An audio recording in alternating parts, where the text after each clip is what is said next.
Well, first off, how do we keep getting to all these fiscal cliffs? Liberals.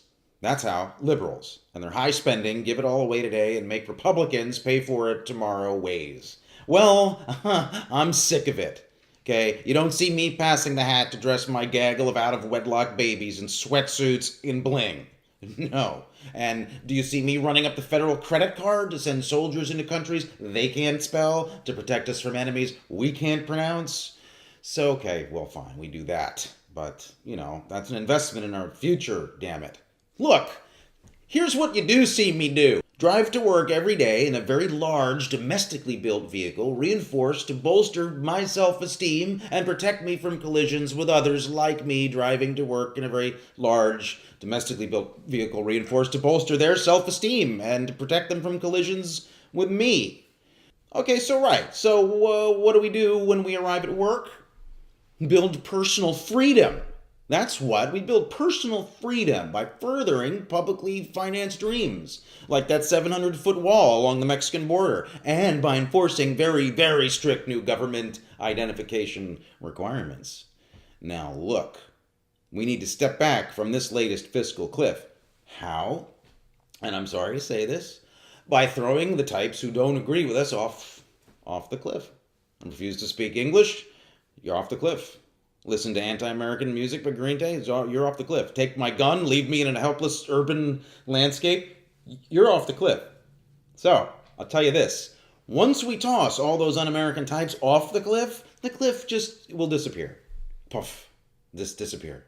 And then the rest of us can finally live happily, ever riveted by reality TV and ring-dings and jailing anyone who argues. That's freedom.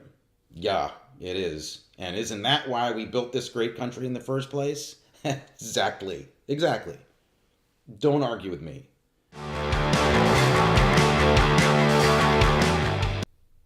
So, we call it the fiscal cliff, do we?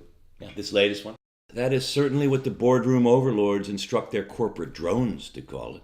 Oh yeah, they'd have you believe that we've reached the end, finito. One more step, they warn, in their desperate zeal to hang on to every cent they've squeezed from third world child labor or indentured 7-Eleven servants. Just one more tiny step and we're all going over their cliff. Well, I say don't fall for it. You get it? Don't fall for it. Don't fall for the cliff. The cliff, anyway. All right, here's the truth. There is no cliff. I've seen House of Thrones. There's plenty of money to spend because there are plenty, and I mean plenty, of rich people to get it from. But for those weak-kneed supplicants in Washington masquerading as our representatives, I'd post the ATM numbers of each and every one of those rich types on Google. All you need to do is key in, help me out with something really, really important. You know what? Bingo, up would pop all those rich people's ATM numbers. Drop my full pension retirement to age 45. ATM. Cut my workday and double my pay like they do in France. ATM, baby. Now, if your name is oppressive oligarch, you're probably saying right about now, wait a minute, that's just, hey, wait, isn't that just soaking the rich? Well, you call it whatever you want. Okay, but you'll interrupt me. If we soak the rich, well, there won't be no rich no more, as the great Alvin Lee once sang, under the influence, I surmise.